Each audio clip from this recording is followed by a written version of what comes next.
Bonjour, je suis le docteur Samir Ben Osman et dans cette vidéo, on va parler des principes de biologie. Donc la biologie, c'est l'étude de la structure et des fonctions des organismes vivants. Les systèmes biologiques qui sont faits de molécules à base de carbone dissoutes dans de l'eau et qui réagissent très fréquemment avec l'oxygène pour faire leurs réactions biochimiques et complexes qui sont essentielles à la vie. Donc essayons de comprendre pourquoi ces molécules sont tellement importantes pour la vie et la biologie. L'atome de carbone, il est relativement petit, avec une orbitale de valence à moitié remplie, c'est-à-dire qu'il est peu prompt à prendre ou à perdre ou à gagner des électrons, mais il est plutôt prompt à faire des fortes liaisons covalentes avec jusqu'à 4 autres atomes qui peuvent avoir donc des propriétés très variées. Et donc il peut former à la fois des molécules polaires, c'est-à-dire hydrosolubles, et des molécules non polaires, c'est-à-dire hydrophobes. Et donc pour plus de ça, je vous renvoie à la vidéo sur la chimie. Et donc cela, il le rend tellement polyvalent que toute la vie découverte est à base de carbone. En plus de ça, on a l'atome d'oxygène qui cherche à gagner 2 électrons et donc il va former 2 liaisons ioniques qui sont plus faibles que les liaisons covalentes. Et ces liaisons, elles peuvent être libérées relativement facilement, donc libérer de l'énergie, ce qui en fait le principal transmetteur d'énergie dans les systèmes biologiques. Et l'eau, parce que l'eau, il a des capacités uniques, on en a parlé dans la vidéo de chimie, je vous renvoie là-bas pour plus de détails, mais ici on va juste résumer en disant que il peut former un liquide cohésif qui peut réguler la chaleur et qui dissout la plupart des molécules, y compris les molécules polaires qui vont avoir une activité électrique, et donc ça en fait le deuxième élément essentiel de la vie et le solvant par excellence en biologie. Donc quels composants vont être faits à partir de ces éléments-là? Eh bien, le carbone, il va former des molécules principalement avec l'hydrogène et l'oxygène, puis l'azote, et après, dans une moindre mesure, le phosphore P. L'arrangement de ces molécules, il va lui conférer diverses propriétés qui vont se répartir en 3 catégories. D'abord, on a les sucres ou les glucides ou les carbohydrates, qui sont des molécules polaires qui peuvent libérer de l'énergie soit rapidement, comme les sucres courts, comme le glucose que vous voyez en bas, ou libérer de l'énergie lentement, comme les sucres longs, comme l'amidon que vous voyez aussi en bas. Et en fait, vous voyez ici que l'amidon n'est qu'une chaîne de glucose. Et donc, ces sucres sont en fait la principale source d'énergie de la plupart des organismes vivants. Les sucres longs ont également une propriété de rigidité qui est importante pour la construction de l'épine dorsale de l'ADN, par exemple, mais également un composant structurel très important pour les cellules végétales qui leur donnent leur rigidité. Et en fait, le sucre qui leur donne la rigidité, c'est principalement de la cellulose. Face à ça, ou plutôt en plus de ça, on a les lipides qui sont, contrairement au sucre, des molécules longues mais non polaires, qui vont servir de source d'énergie mais lente. Et donc, combinés avec le phosphore qui est polaire, ils vont devenir des tensioactifs ou des surfactants, et donc ils vont être idéaux pour former des membranes cellulaires qui, elles vont retenir leur contenu aqueux et l'empêcher de sortir. Et aussi la troisième catégorie, c'est les protéines qui sont une combinaison d'acides aminés. Donc il y a à peu près 20 acides aminés qui sont utilisés chez l'homme, mais d'autres acides aminés qui sont utilisés chez d'autres espèces. Et la protéine, c'est une combinaison d'une quinzaine d'acides aminés à des milliers d'acides aminés. Donc parmi ces 20 types différents, on peut les arranger de manière très différente. Donc en quoi ces acides aminés ils sont intéressants et importants? Les acides aminés, comme les glucides, ils peuvent être connectés en chaîne, comme on a vu l'amidon qui est une chaîne de glucose, mais chaque acide aminé, il a une chaîne latérale. Donc additionnellement, il a une chaîne latérale, et cette chaîne latérale, en fonction de l'acide aminé, elle va avoir des propriétés uniques. Donc certains acides aminés vont être polaires, d'autres ils vont être non polaires, avoir une chaîne latérale non polaire, d'autres ils vont avoir une chaîne qui fait un coude, etc. Et donc l'assemblage résultant des protéines, qui vont aller, j'ai dit jusqu'à des milliers d'aminoacides, il va leur donner des formes vraiment uniques. C'est-à-dire, vous pouvez voir ça comme 20 modèles de Lego, 20 types de Lego, et vous pouvez les arranger comme vous voulez. Donc, si vous arrangez une centaine de cela, vous aurez des formes très différentes. Et donc, ils auront, les protéines, elles auront des régions de polarité et de non-polarité différentes, elles auront des formes différentes, et la forme est très importante, parce qu'elle va conditionner leurs fonctions, et donc elles auront des fonctions très spécialisées. Voilà un peu pour les compositions des systèmes. Maintenant, comment ces systèmes ils vont fonctionner. Et donc, il y a plusieurs parties plusieurs manières de classifier les fonctions biologiques. Moi, j'ai décidé de les classifier en fonctions essentielles, c'est-à-dire qu'elles sont essentielles à la vie, de fonctions facilitatrices, c'est-à-dire qu'elles vont faciliter les fonctions essentielles, et de fonctions sous-traitées, c'est-à-dire que le système biologique, il ne va pas faire lui-même, mais il va sous-traiter à d'autres organismes. Et on va voir chacune d'entre elles un peu plus en détail. Donc, parmi les fonctions essentielles, on va commencer par la croissance et la multiplication. Donc déjà, quelle est l'énergie dont les systèmes biologiques ont besoin? Et en fait, afin de croître et de se maintenir, etc., les organismes ils vont récolter l'énergie à partir de la libération et de mouvement d'électrons. Et donc, cette libération et ce mouvement d'électrons, ils vont les obtenir de plusieurs manières, soit à partir des photons où les plantes et les algues, ils vont utiliser les photons du soleil comme source d'énergie pour combiner une molécule de CO2 et une molécule d'H2O pour fabriquer la molécule de sucre, qui est une molécule énergétique. D'autres organismes, ils vont utiliser des molécules simples comme le glucose, et entre guillemets, les casser en utilisant l'oxygène, c'est ce qui s'appelle la respiration aérobie, ou sans oxygène, ce qui est la respiration anaérobie, qui est moins efficace, et pour pouvoir transférer les électrons de ce glucose à d'autres molécules, comme l'ATP, qui est une molécule de stockage d'énergie, ou des sucres plus longs, ou des corps cétoniques, ou des lipides, etc. Et donc, le principe de la récupération d'énergie, c'est le mouvement des électrons. Donc cette énergie, elle va être utilisée pour construire des sucres complexes. Donc une fois qu'on a cassé l'ATP, l'électron qui va en sortir, on va l'utiliser pour faire des sucres, des lipides, des acides aminés. Et les acides aminés vont être utilisés pour construire des nouvelles protéines, et ainsi pour faire de la croissance. Donc l'assemblage de tout ça va faire la croissance. Et bien sûr, on a besoin de remplacer les composants qui ont été détériorés par le recyclage et l'élimination des déchets dans la cellule. C'est-à-dire que les protéines qui ont été mal formées ou en fin de vie, etc., elles vont être recyclées. Il y a aussi un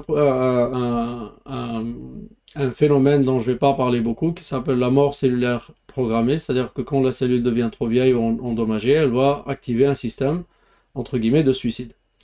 Lorsque la croissance elle va atteindre un certain seuil, elle va déclencher un processus de division cellulaire qui va dupliquer les composants cellulaires ainsi que l'ADN qui contient le code de toutes les protéines. Et vous voyez en bas, en microscopie à fluorescence, une cellule qui est en train de se diviser. Vous voyez en turquoise l'ADN qui s'est dupliqué, qui s'est fait en deux copies. Voilà pour la croissance. Maintenant, on va parler de protection et de défense parmi les fonctions essentielles. Et donc, tous les organismes ont des systèmes pour se protéger déjà physiquement, c'est-à-dire des membranes, comme on peut voir ici une membrane cellulaire, ou des peaux ou des écorces, etc. Ainsi que des systèmes de protection de l'homéostasie, on va dire, c'est-à-dire des systèmes qui vont contrôler des paramètres pour les garder dans des limites acceptables, comme le pH, la température, etc. Après, il y a aussi une autre forme de protection, on va dire plutôt de défense.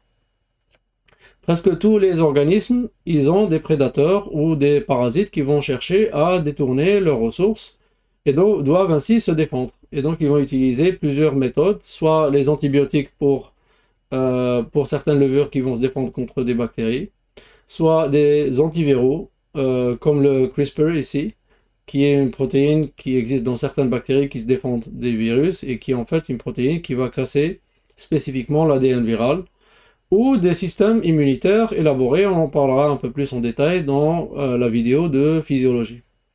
Maintenant, on a des fonctions facilitatrices, c'est-à-dire qu'elles vont faciliter les fonctions vitales, Commençons par la catalyse.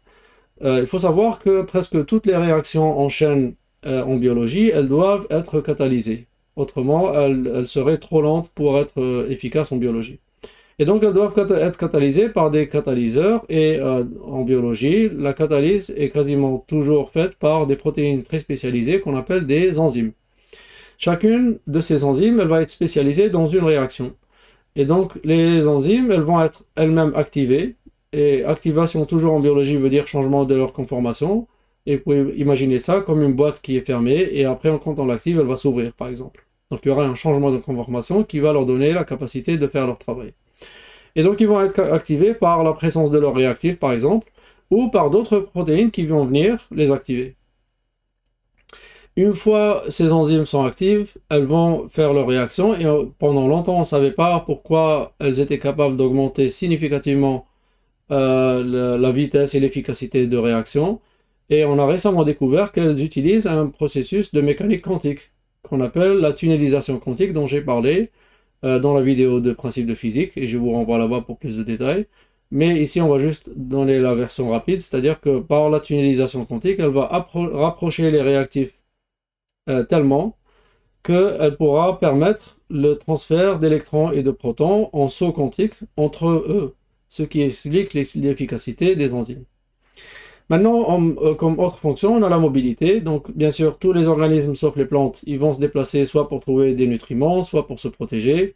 Ils ont ainsi besoin d'outils de mobilité, comme les flagelles que vous pouvez voir ici pour les bactéries, ou des ailes, ou des nageoires, ou des pieds, des membres, etc. Maintenant, on a la coordination de fonctions, et donc ça aussi c'est une fonction facilitatrice, c'est-à-dire que tous les organismes qui deviennent complexes, y compris les plantes, ils vont devoir coordonner leurs fonctions avec des mécanismes soit rapides, comme les systèmes nerveux, qui sont basés sur l'électricité, le mouvement des électrons, comme ici où vous voyez en bleu des systèmes nerveux de plusieurs insectes et mollusques, ou des systèmes de coordination moins rapides en utilisant des molécules chimiques appelées des hormones, ou des mécanismes de coordination encore plus lents qui utilisent ce qu'on appelle le silençage de séquences spécifiques de l'ADN, c'est-à-dire d'allumer une séquence d'ADN pour faire une protéine, ou de l'éteindre complètement pour arrêter de la faire. C'est ce qui s'appelle l'épigénétique. En plus de ça, on a des fonctions sous-traitées, comme on l'a dit, parce que aucun organisme ne va tout fabriquer et dans un désir d'efficacité, il va sous-traiter certaines fonctions à d'autres organismes. Ainsi, les plantes sous-traitent aux champignons l'extraction de carbone, d'azote et de phosphate ou de phosphore à partir des organismes morts et des cadavres, ainsi que l'extraction de ces composants-là du sol à partir en sous-traitant aux bactéries. Les herbivores, ils vont sous-traiter la production de sucre et de glucides aux plantes, et la dégradation des sucres non digestes comme la cellulose qui est très rigide, dont on a parlé, eh bien, ils vont sous-traiter ça aux bactéries qui vivent dans leur estomac spécialisé qui s'appelle le rumen, et là où les bactéries vont fermenter ce cellulose pour produire des acides gras et le rendre digeste. Et les animaux et l'homme, ils vont sous-traiter la production de certaines vitamines et de certains acides aminés et de certains lipides aux bactéries qui vivent dans leurs intestins, etc. Et donc là, on est en présence de ce qu'on appelle un écosystème. C'est-à-dire que tout est interdépendant et tout le monde sous-traite à tout le monde. Et ainsi, les composants de cet écosystème, ils vont changer avec les conditions disponibles, c'est-à-dire les conditions géographiques, les conditions de climat, etc. Et toute atteinte à un composant de ce système peut avoir des effets néfastes sur le reste de l'écosystème et il faut faire très attention à ça. Maintenant, je veux juste finir la vidéo sur la biologie par quelques principes de fonctionnement en biologie, principes qui d'ailleurs se retrouvent dans le design humain, c'est-à-dire dans les sciences de l'ingénierie. Donc, on va commencer par le principe qui dit que la forme suit la fonction. Donc, les fonctions des protéines, elles sont dictées, comme on a dit, par leur forme, qui leur permet de former soit des récepteurs hautement sélectifs, comme une clé et une serrure, et vous pouvez voir ici une illustration d'une protéine qui est dans la membrane cellulaire, la membrane étant en beige, et elle est attachée à son récepteur, le récepteur étant en jaune, et il n'y a que ce récepteur qui peut l'activer, et une fois qu'il l'active, elle va changer de conformation, comme on a dit, comme une boîte qu'on ouvre. Et donc le changement de conformation en bas, il va activer la protéine pour qu'elle commence son travail. Et donc, cet effet de clé et serrure s'applique aux enzymes, il s'applique aux protéines qui transmettent des signaux d'activation ou d'inhibition pour chaque processus, les structures de transport dans les cellules qui s'appellent les microtubules, comme leur nom indique, c'est des microtubules, c'est des microrails pour transporter les choses, ou des structures glissantes, comme les protéines musculaires d'actine qui glissent sur les protéines de myosine et qui font la contraction, etc. Donc ce principe de forme qui suit la fonction se retrouve à toute l'échelle d'ailleurs.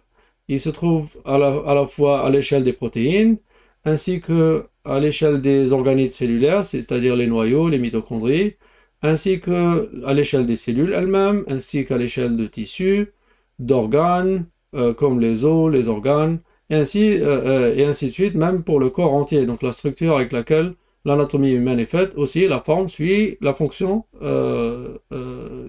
qui est nécessaire. Deuxième principe, c'est que tous les processus en biologie sont basés sur des fonctions ou des voies. C'est-à-dire comme si on avait une route qui emmène vers un processus de division, une route vers, voilà. Donc, ou des autoroutes. Et donc chaque fonction a des processus définis, qui sont définis par les déclencheurs, qui vont commencer cette voie par une chaîne de transmission de signaux dans cette voie, c'est-à-dire une chaîne de protéines, chacune va activer l'autre, jusqu'à arriver à l'action de cette voie, c'est-à-dire une division ou une mort cellulaire programmée, etc. Et aussi des boucles de rétroaction qui vont arrêter le processus quand le résultat est atteint, pour pas que le processus continue à l'infini. Et donc ces voies sont médiées par des protéines spécialisées, c'est-à-dire que chaque voie elle aura des protéines qui vont faire que ça. Par exemple, l'insuline, la voie de l'insuline, c'est que l'insuline, elle va se lier à ces récepteurs spécifiques, récepteurs qui sont aussi des protéines, sur les membranes des cellules. Ces protéines, elles vont devenir actives, elles vont à leur tour activer d'autres protéines, qui vont activer d'autres protéines, qui vont finir par l'activation de la production de protéines qui sont les récepteurs du glucose à partir de l'ADN. Et ces récepteurs, ils vont monter à la membrane cellulaire pour capturer plus de glucose. Donc tout ça, c'est une voie, la voie de l'insuline. Troisième principe, c'est qu'il y a il y a toujours un équilibre entre les voies activatrices et des voies contraires et inhibitrices. Tout ça pour maintenir un état d'équilibre. Donc toute voie qui est critique au fonctionnement en biologie, elle aura une voie qui va faire l'effet inverse et qui tente de l'inhiber constamment. Et donc l'action résultante, c'est en fait de la voie qui domine.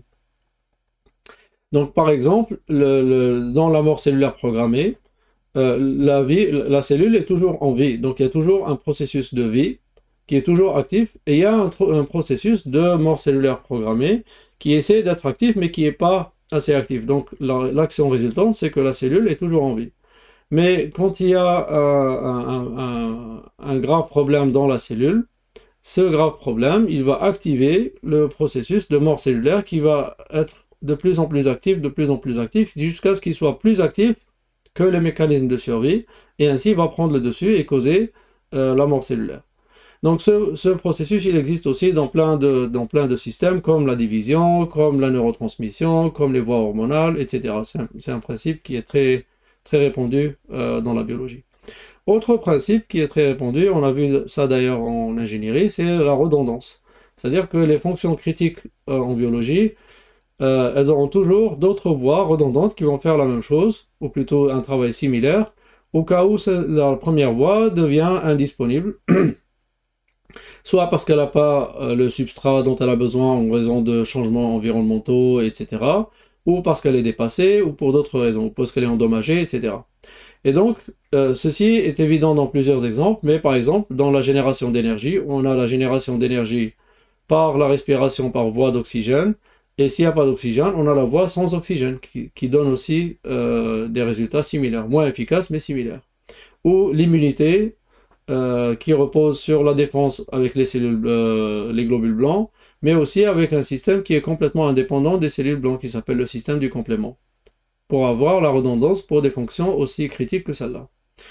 Un autre principe, c'est l'amplification du signal. Et donc, à chaque fois qu'il y a une étape dans la chaîne de transmission ou la voie, eh ben, en fait, ce que les gens croient, c'est que voilà, protéine A va activer protéine B va activer protéine C, jusqu'à ce qu'on arrive à la protéine X ou Y qui va faire l'action. Mais alors, pourquoi on a besoin de toute cette dizaine de protéines? Pourquoi on n'a pas juste protéine activateur qui active protéine A qui fait l'action? Eh bien, en fait, c'est l'amplification, parce qu'à chaque étape, la protéine A, elle ne va pas activer juste une protéine B, mais elle va activer une dizaine ou plus de protéines B, et les protéines B, chacune d'entre elles, elle va activer une dizaine de plus, et ainsi de suite. Donc, on a une activation exponentielle. Et donc, c'est pour ça qu'on a plusieurs éléments dans la chaîne, c'est pour avoir l'amplification. Mais alors, pourquoi on a besoin d'amplification en biologie? C'est parce que les signaux sont faibles.